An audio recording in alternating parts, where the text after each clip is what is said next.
नमस्कार दोस्तों, स्वागत है आपका एक बार फिर से आपके अपने चैनल नॉलेज ज्ञानी पर।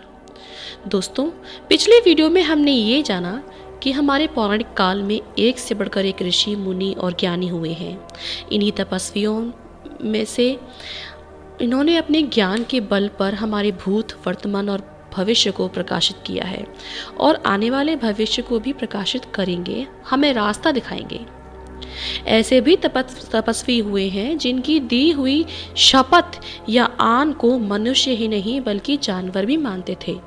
उदाहरण के तौर पे आपने हमारी कहानी पहले सुनी होगी ना, राजा चक्रपाणि की, जिसकी आन रावण, मंदोदरी, यहाँ तक कि कबूतर भी मानते थे और वो दूसरों को बड़े गर्व से कहते और सुनाते थे। ऐसे ही एक महान ऋषि हुए हैं, ऋषि मुद्गल। जानेंगे हम इन महान संत के बारे में कि आखिर क्यों एक जानवर यानी एक छोटा से नेवला ने उनके उदाहरण और प्रशंसा करने से भी वो खुद को रोक नहीं पाया। मगर उससे पहले यदि आप हमारे चैनल पर नए हैं तो आप सभी से एक विनम्र निवेदन है कि आप प्लीज़ हमारे चैनल को सब्सक्राइब कर लीजिए ताकि भविष्य में भी आपको ऐसे ही रोचक जानकारियाँ और कहानियाँ सुनने को मिलती रहे। तो बिना देरी के दोस्तों आगे बढ़ते हैं।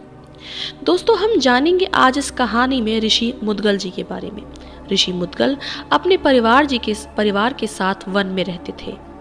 वो सिला खेती की प्रक्रिया से अपना भरण पोषण करते हैं।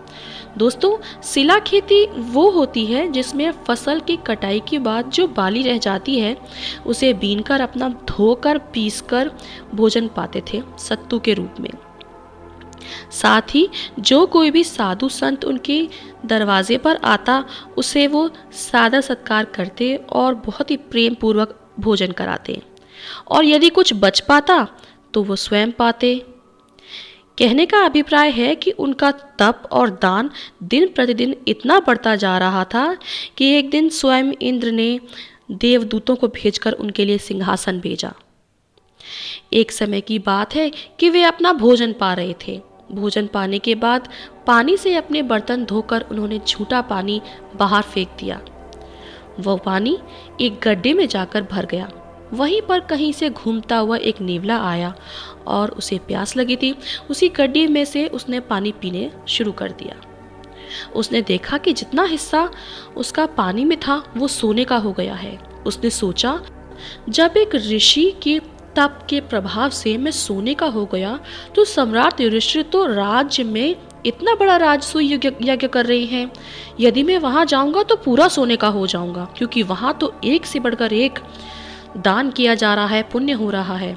मैं निश्चित ही स्वर्ण का हो जाऊंगा। नेवला पहुंच गया राजसूय यज्ञ में जहां युधिष्ठिर यज्ञ कर रहे थे। सभी ब्राह्मणों को दान दिया जा रहा था, बहुत पुण्य हो रहा था। वो वहां पर पहुंच गया।